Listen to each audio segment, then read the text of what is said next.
Digitalization is the future of our world.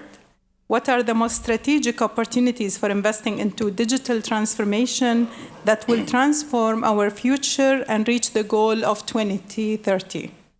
Your Excellency. Yes, thank you. We just heard a wonderful example, actually, from Prime Minister Brnabić.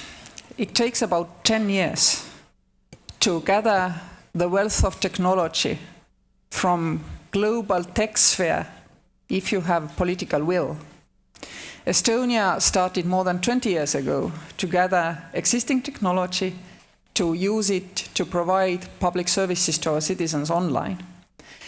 And many have heard about what does it mean, a digital society. But digital society means that the government takes the leadership and gives the tools to their citizens. Technology does not resolve your problems at its own. You have to design and you have to persevere with a digitization program. It doesn't need to be expensive. It doesn't need to be very fancy. I used Estonian digital ID system from Antarctic on a phone line, signing documents, and the phone line was so slow that you could barely talk over that line. So most people globally nowadays have access or can find access to at least 3G connection. This is a must. Most governments know that, in fact, they have to give their citizens digital IDs, which is a very similar process to giving out passports. In fact, it is the same process, just happens for the future use online.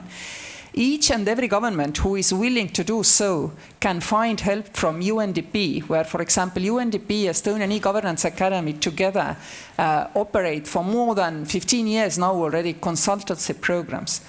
And there are examples. We've just heard about the example of Serbia. In developed nations, of course, there is Finland, there's Portugal, there's Estonia, there's Denmark. I mean, we all have pretty good digital backbones in our society. There's also Kenya, for example, an African country. So this can be done, but nothing moves unless you decide you will do. And my suggestion, where to start with digital ID. You have a passport for acting and transacting on street space, in analog space. You need exactly the same online. This is the beginning of it all. It cannot be handled otherwise. Thank you. Thank you, Your Excellency. Your Excellency, Mr. Lee, would you like to share with us the strategic opportunities you see for digital transformation? Well, yes, absolutely. To UN, and I guess to all the countries, digitalization or digital is a non-irreversible historical trend. The digitalization plays a significant role to accelerate the implementation of the SDGs, all 17 SDGs. So we recognize that. But however, we also need to recognize that we talked about the digital, then the actual fact is the digital divide is huge within the country and between countries, particularly between the North, global North and global South. Having said that, now if we are serious to accelerate the digitalization to support, to assist the implementation or attainment of the SDGs, then just now we heard loudly and clearly, we need a roadmap and a clear-cut determination. But from UN's perspective, we also want to see the strong capacity building from the global North and also a global South. According to our estimates, according to our data, currently, there are more than 2.7 billion people still don't have any access or connection to the digital or to the internet. So what would we do to lose the huge portion of the population? And third thing, whether or not we are genuine in our partnership to accelerate this digitalization process between the global North and between the global South. don't forget one thing. When we launched the SDG or 2030 agenda, we have the fundamental principle and the fundamental objective. That is to leave no one behind. So with regard to the digitalization process, we need to bear in mind to leave no country behind the digitalization. Thank you. Thank you, Your Excellency, and I think it builds properly on the point made by Her Excellency Kersti, as in digital IDs is the basic minimum for digital transformation for nations, and given the SDG goals of leaving no one behind, I think it becomes a clear priority for all countries to start that journey as soon as possible. Jon, would love to hear from you, your view on the opportunities, given you come from a different background than the other panelists. Absolutely, and thank you, Your Excellency. It's great to be on another panel with you. In terms of digitization, the pandemic, I'm going to just talk about workplaces really quickly, because the pandemic created a tremendous culture shock in workplaces everywhere, because we all started working from home. And what we've seen in our data so far is that working from home has created a paradox in our lives. And the paradox is this. What we see is that the ability to work from home did indeed improve our well-being in a number of ways. One is that it caused us to work out more. We spent more time with family and friends. And we spent more time just doing hobbies that we enjoy. And the reason for that is we all got to avoid the one thing that we hate most about work, the commute. And so it's interesting because it goes, well, gee, it almost feels like working from home made everything perfect for us. But did it? Because the one place where it hasn't tremendously helped is the workplace. Because our well-being at work may be in decline. Why? The reason for it is that as soon as we move into more of a digital environment when working from home, we start to communicate asynchronously. And the challenge is that we do far better communicating with each other when we're in person than we do over email, text, and Teams. For whatever reason, despite the fact that we have an incredible ability to communicate with each other, we've gotten sloppier about it. I talked to the father of the internet, Vint Cerf. In fact, in his Clifton StrengthsFinder themes, he has communication number 3, and I said, what do we do about this? I'll never forget what he said back to me. He said, 200 years ago, when we had to communicate to the other side of the planet, you had one shot. One shot. You had a letter that went on a ship, and so the care that you took in every piece of communication that you made was incredible. Now, when you send a text, you don't even care if there are typos. You send it so fast that Siri may have corrected something for you that you didn't mean to send. And the misery that you send on the other side of that text could also be tremendous. And so this is why, if we are going to spend between 110,000 hours on the high end, I redid it on the lower bound, it's 83,000 hours of our lives working, we can't be miserable working because it impacts the overall rest of our lives. So I think this is one of the things that we need to be careful about, especially those who are leaders. They need to have ever more care in every piece of communication that they have, because when we are communicating asynchronously and we're doing so poorly, it's really hurting people's well-being, especially at work. Thank you so much, Jon. I go back to Her Excellency Kersti. The question for you is, the integration of digital economies and societies has the potential to accelerate progress towards achieving the Sustainable Development Goals by 2030. What lessons can we learn from the Republic of Estonia? Well, our answer always is, the change starts from legal space. And since we adapted 20 years ago already to kind of incorporate the ability to work from distance, to talk to our government from distance into our legal space, we have been gradually training ourselves now also to think already about, for example, independent entities walking on the streets, like delivery robots, for example. And we are ready to constantly look forward, fast forward in what is coming on the technological scene and thinking how it fits into our legal space. Very simple example to you. For example, we now have delivery robots, and they have to let cars pass and people pass. Also cars, even if they want to cross pedestrian crossing. Now you have to tell people that this is how delivery robots work. Now imagine somebody else comes forward with a product which uses different standard. It will walk in front of the cars acting like a pedestrian.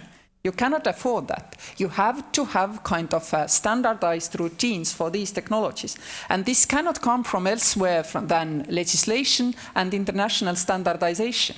I gave you a very simple example about a delivery robot, but now imagine AI entities delivering services for retired people, keeping their company, doing what is viable service for them. And imagine they have different standards. We have been complaining of a digital divide which affects elder generations.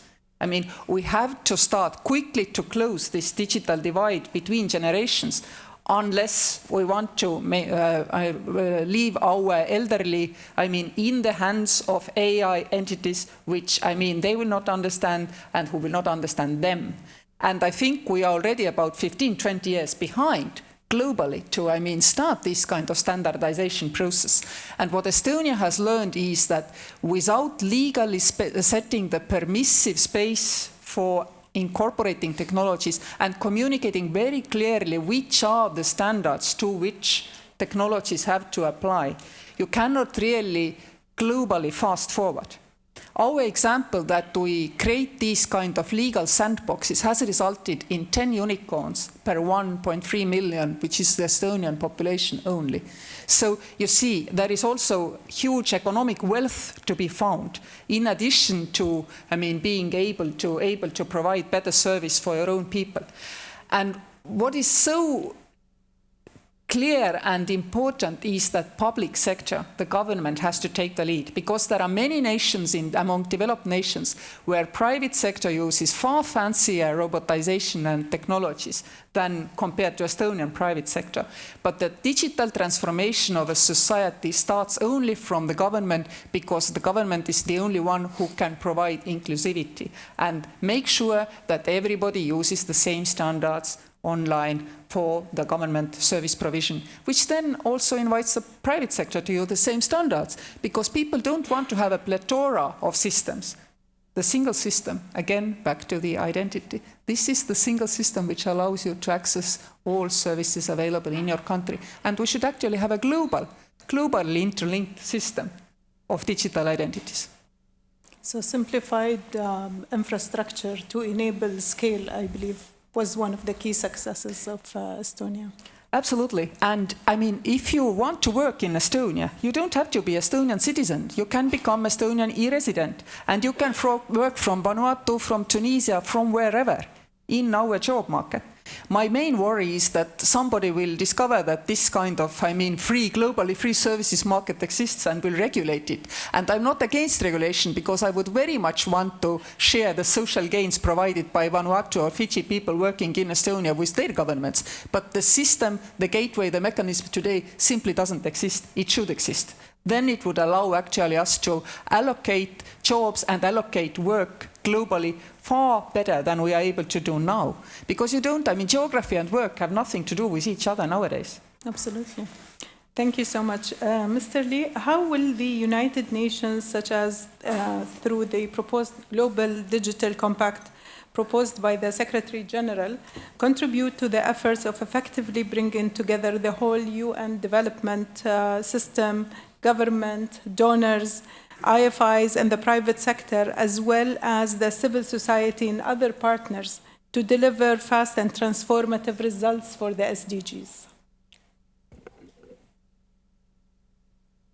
Yes, with regard to the efforts from UN, let me give you three specific examples how UN has done or is going to do with regard to acceleration of SDG and also digitalization. 2 decades ago, UNDESA launched e-government survey. We developed a kind of a set of the criteria with indicators to measure that how each and every government would do the digital service to the general public. And based on this vehicle, now we have accumulated the strong endorsement from the member states to accelerate or to push the digitalization in their own countries. So we have the political determination, we have the roadmap there. And the second specific example that I would share with you, just the year before last year, the UN Secretariat launched the joint SDG fund, which is aimed to incubate the priority areas for the member states to accelerate the implementation of the 2030 agenda. Within this fund, our aim is to mobilize additional resources from donor communities, from the emerging market economies, and also from private sectors to facilitate or assist the global north in their efforts to pursue the digitalization and pursue the attainment for the all 17 goals under the 2030 agenda. And then just now you mentioned that the third specific example that I would like to share with you is the proposal by the Secretary General in his Our Common Agenda. Let us focus, consult, and negotiate to have a new global digital compact. Under this scheme, we have the several basic targets. First one is to connect all people to the internet, including all schools. Second, under this compact, we will do our best to avoid digital fragmentation. Third thing that we would like to do is under the scheme, we would create a criteria to protect the data for individual citizens, the private data. And the fourth thing that we would like to see under the scheme is to introduce an accountability scheme for those misleading contents. So it's an accountability system. And the next thing that we would like to do is to promote the human rights online, or to apply the human rights online. Then, last but not least, we want to promote the regulation of the AI industry under this new scheme or Global Digital Compact. So we really hope that by this coming September, when leaders gathered in New York to do the midterm review for SDGs, then they would remobilize the political commitment to remobilize the additional or needed resources to accelerate it, and also to relaunch a new type of partnership between the global north and global south. And then by next year, when we see the leaders gathered in New York for the summit of the future, including this global digital compact, would be adopted by all member states to showcase that we have the new roadmap forward. Thank you. These are great initiatives, and we hope to see progress towards these initiatives and also to accelerate the SDGs for 2030. I go back to Mr. Jon, in your latest book, Blind Spot, The Global Rise of Unhappiness and How Leaders Missed It. You wrote that unhappiness has been increasing globally for the last decade. How can a digital divide contribute to the unhappiness factor? More importantly, how can digitization be used to counterfeit unhappiness and ensure we achieve the SDGs? Yeah, thank you for mentioning that. The global rise of unhappiness is a word that we use to categorize the rise of anger, the rise of sadness, pain, worry, and stress. We ask people all over the world, tell us whether or not you feel a lot of that in any given day. And those particular measures we see have been rising dramatically over the past 10 years. That's a big concern. You know, it's amazing too, because look at the media and how much the media covers a potential recession this year. Yet when we have massively increasing anger, stress, sadness, pain, and worry, have you seen it in the news? And if you have, was it attributed to COVID? Because it was rising far before the pandemic started. Now, the causes are some things that are intimately familiar with us. One, I think this is a massive accomplishment of the SDGs, especially FAO, and Gallup's honored to work with FAO on this. But although the world was winning the war against hunger for 40 years, we started to lose just 10 years ago. And one of the reasons that it's been hiding in the blind spot of humanity is because most of us live in countries where obesity is the primary challenge, not necessarily debilitating hunger. And debilitating hunger is on the rise. The second one, and this is where in the Human Development Report for 2021-22 that came out in September, we talk about loneliness, the global rise of sadness. And the Human Development Report talks about technology and digitization as being a double-edged sword. One thing is it does connect us more. Right now, if you need access to healthcare, you can do so with a doctor almost anywhere right on your screen. But again, interestingly enough, although it's easier for us to connect with each other, loneliness is skyrocketing. If you look in the United States compared to 1990, the percentage of men who say that they have no friends went from 0 to 15% today.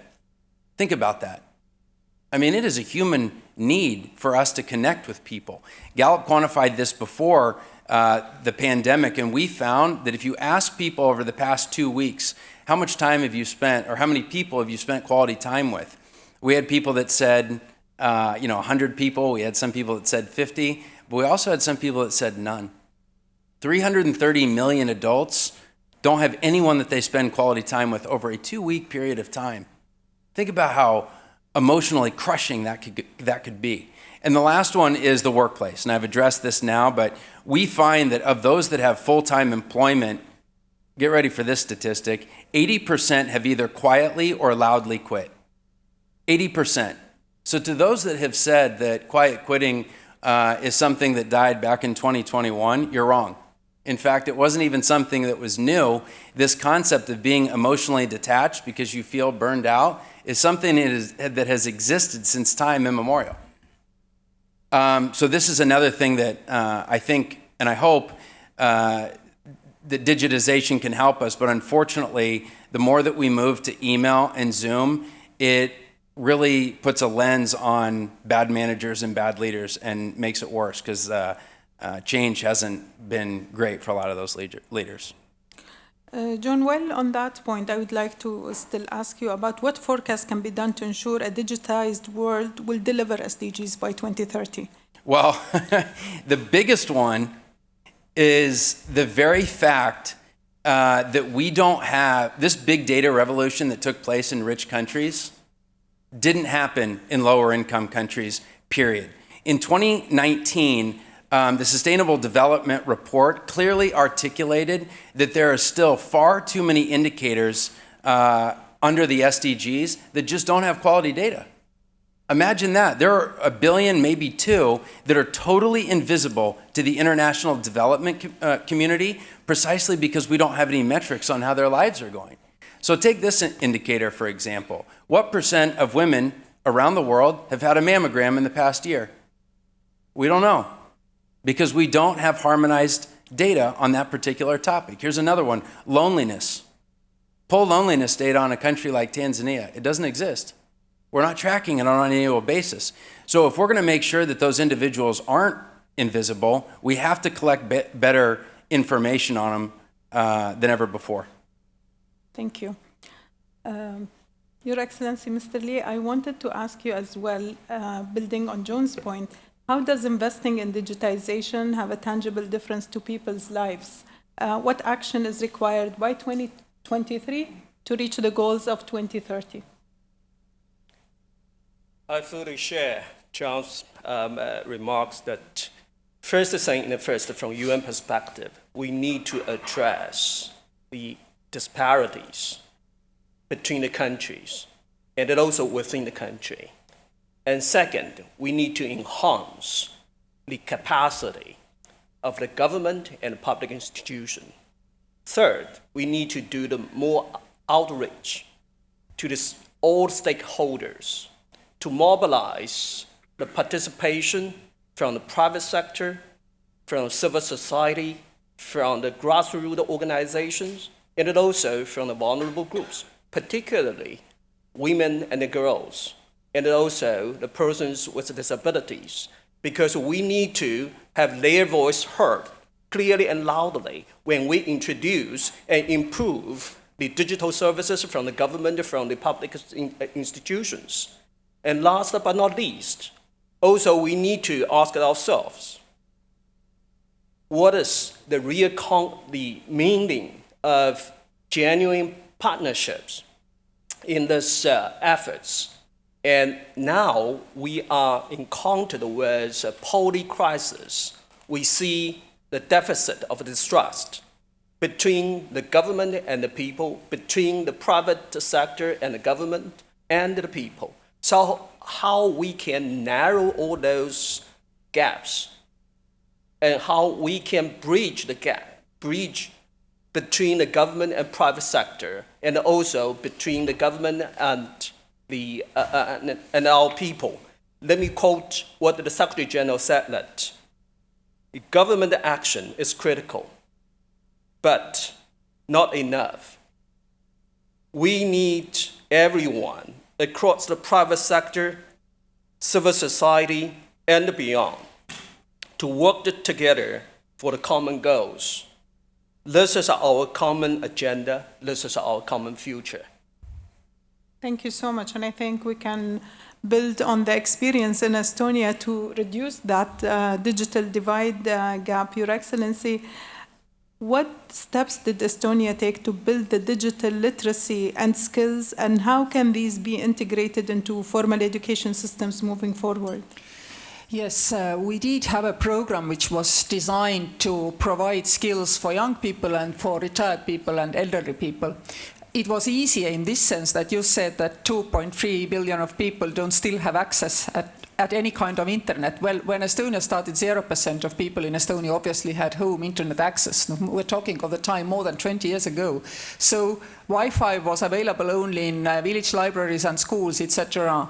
And we organized together with private companies huge training programs for people who were, for example, came into the village office, wanted to, let's say, apply for a social support scheme. And they were trained there and then to do it, far quicker and by themselves online with the help of their digital ID, which actually they didn't have to apply for. It is part of our ID card. It is there. The chip is there. You don't have to ask for it. It's just there. And we trained people to use it. And now, 20 years later, when COVID hit us, we realized that the spillover effect for the society to make it inclusive on digital platform has been huge. Because, of course, our elderly who were not able to communicate face-to-face, because they are used for 20 years of digital services, they were able to communicate via iPad, via Zoom, all these tools, far more easier than was noticed in other countries. And about formal education, once you've passed this phase, that digital skills in society become quite abnormal, which is what you are talking about, this part of the world, you actually face the opposite problem. Children and youth learn tech skills like we learned social skills, but they don't learn social skills anymore. So what you now need to do is you have to turn your education system around. Instead of focusing on giving people tech skills, they are valueless anyway, because when they grow up, this is Stone Age, what they would have been taught. You have to train your children to be compassionate human beings, responsible members of society at whichever technological level they found themselves when they are once grown up. It's counterintuitive, but this is what we realize more and more in Estonia, that this is where you now have to put special effort. We learned reading other people's body language by going to the shop and asking for an ice cream. They don't have this experience because this is all kind of resolved by talking to machines. They learn, therefore, tech just intuitively, like we learned emotional intelligence. Hence, the education system now has to put emphasis in developed nations, not on tech skills, but on societal skills. So indeed, there is a divide. You need to really train, children and elderly in developing nations to, dare to use digital services once government has decided to give them to them. But in developed world, indeed, we have to remain compassionate human beings, and we have to train our children to be that. It's different. It cannot be put together, globally. Absolutely agree with you, Your Excellency. Jon, I go back to you as CEO of Gallup. What are the latest trends you've noticed in terms of digitization across nations, and are there any best practices you can highlight from your perspective? Well, first of all, Your Excellency, I think that's the smartest thing I've heard this entire conference, which is we need to think about our education system, that we're teaching our kids how to text and not teaching our kids how to have social interaction. I mean, if there's anything very tangible that any of us can take away, it's that needs to happen immediately. So thank you for that comment. I think the biggest thing is this. Like when Gallup shares with the world that we're seeing this gradual increase, and it's been on average 10 points for the entire world, and it's rising almost at exactly the same time on anger, stress, sadness, physical pain, and worry. A lot of times people ask us the question and say, well, is it social media that's causing this? And so we thought about that, right? And in our surveys in over 140 countries, we don't ask people at the moment if they are engaging with social media, but so we can't necessarily say whether or not that's true. But there is one thing we can do, which is by proxy, see who's using the internet and how they feel. And so as we mentioned, about a third of the world is not currently online. And when we look at their anger, stress, sadness, physical pain, and worry, we see that it's rising at exactly the same rate as those who are online. And so this goes to show that some of these core issues, some like work seems a bit more, I don't know, quotidian to some of these major global issues that we're facing, but they're still very real to human needs. And that's why things like loneliness in the workplace so badly need addressed. Thank you so much. I think it's very valuable, and as we've heard from Mr. Lee, there is a lot of partnerships that can shape together and come together to create better realities. And on this note, I would like to ask each one of you on what type of partnerships do you think we require today to ensure that digitization is contributing to the SDGs and shape the future of humanity? Well, the most important partnership, if I look at the scales, is Smart Africa, obviously. Because if Smart Africa can complement the 4 freedoms approved and ratified by the members of the African Union, and they can support this with, for example, digital backbone, which will make, let's say, free movement of labor a reality.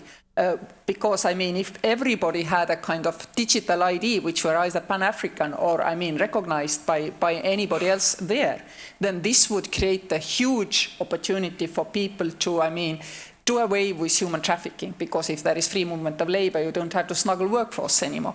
Do away with, I mean, minors working and not knowing where they came from and whether they are at the school.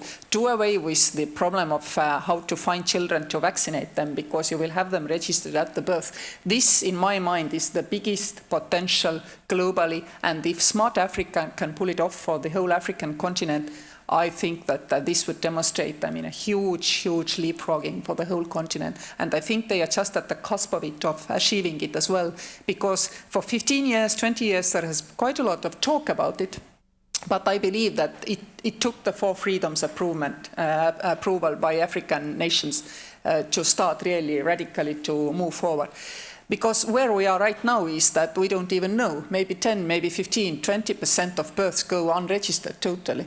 There are children who are trafficked to other countries to work there. When they are injured, they are, well, just thrown out and like that.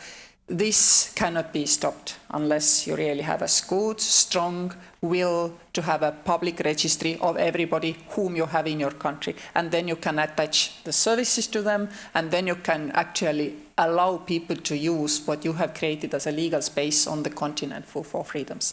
That is, in my mind, the most hopeful kind of partnership you can now imagine. Of course, there can be other areas, like CARICOM countries are looking for how to cooperate. European countries have approved EIDAS, which is also a very important partnership to make sure that digital services work not only nationally but internationally. But globally, for the development, for SDGs, Smart Africa, in my mind, is the most important partnership. Absolutely. I think that's an amazing proposal and an initiative, and I think it serves so many of the priorities on the United Nations SDGs. Mr. Lee, what are your views on this initiative, and what other partnerships you think could contribute to accelerating the achievement of the SDG goals of 2030?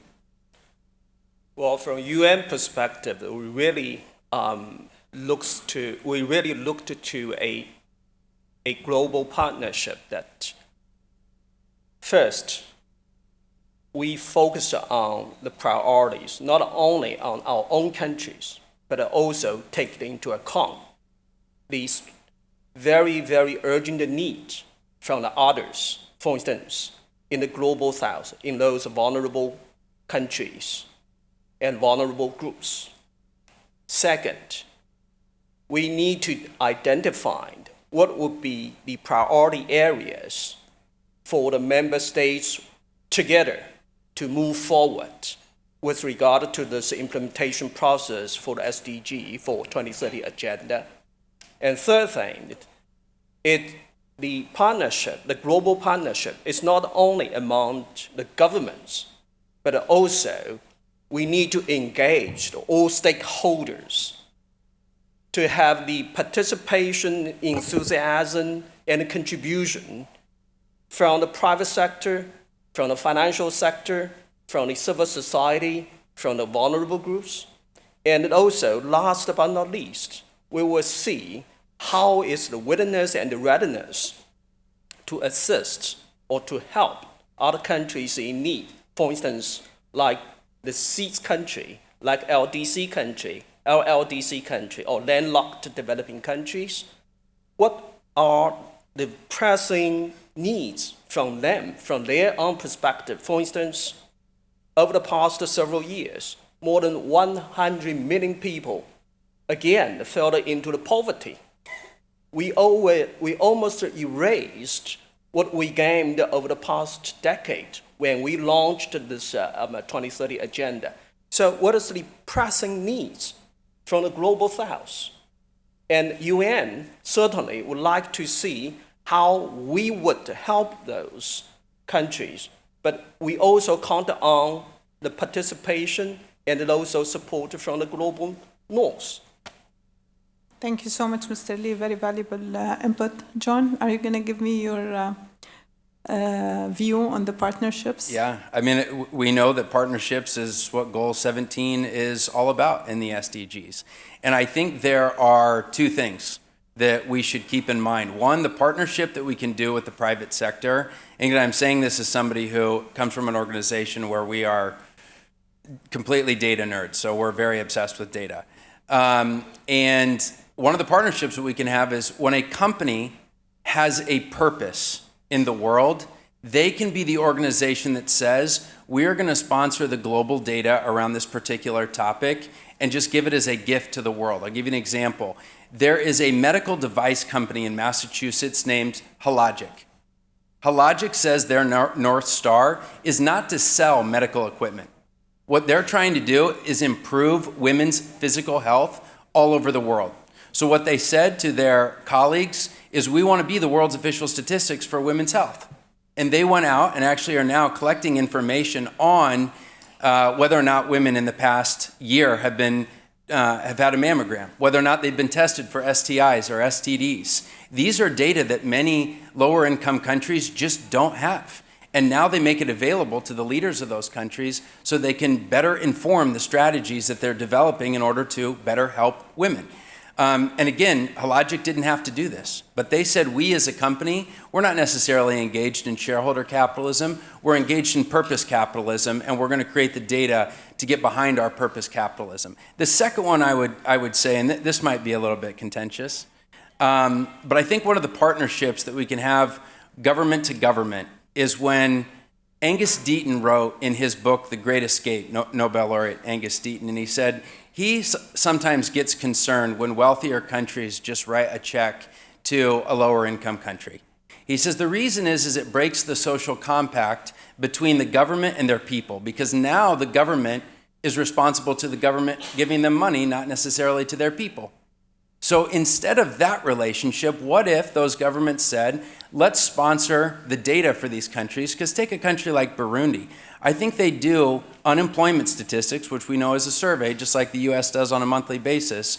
They do it once every 7 years. They get a labor force survey. How can you create policy if you only know what your unemployment statistics are once every 7 years? I mean, you can Google it and look at behavior analytics, and I think they do some projections, which are effectively just assumptions or guesstimates in terms of what the labor force actually looks like. But help them actually get that information, lift the voice of the individuals within their country so that they can better serve them. I think those are the two kinds of partnerships that can be established to fully realize SDG 17. Yes. I just wanted to complement what you said. I think you are very right, but we I thought she was going to disagree with me. But I mean, if I look what is happening, for example, in providing basic health care, then with quite good cooperation between private donors and the government's kind of responsibility shifts from government is outcrowded by the private sector activity. And I see this is becoming a serious problem. A considerable amount of resources is going into providing basic health care, and it's considered kind of donor's matter. And it's not anymore that much, I mean, government involvement. And I think we need to be very clear here. It cannot function unless you want. You must want to know how well your girls and women are doing. And let's face it, this is not the case everywhere. If you want, indeed, I agree, there are tools where private sector provides you. But you cannot do it without really the ownership of each and every individual government. It's not possible to do from outside. I am sure UN has recognized that principle as well. Can I? Absolutely. Yeah, I certainly subscribe to Jon's remarks. We need to have the latest data to assess the situation and inform and support the policy decision process. But one thing that I want to add, that is, even if we have the latest data in a very comprehensive approach, we can inform and support our policymakers. But then the question is whether or not we have the capacity to pursue the new roadmap or the new policy steps. That's something we need to bear in mind. It's not only up to the individual private sector or the individual digital company or individual national government. Again, it's about the partnership, we together, to do that. Absolutely. Thank you so much for your contribution. It's been an honor to have you on this panel. Lots of lessons to learn from Estonia, lots of initiatives to support the UN achieve, and lots of insights on technology and data and how can we leverage all of these lessons to bridge the digital divide. Thank you all. Have a great day. Thank you.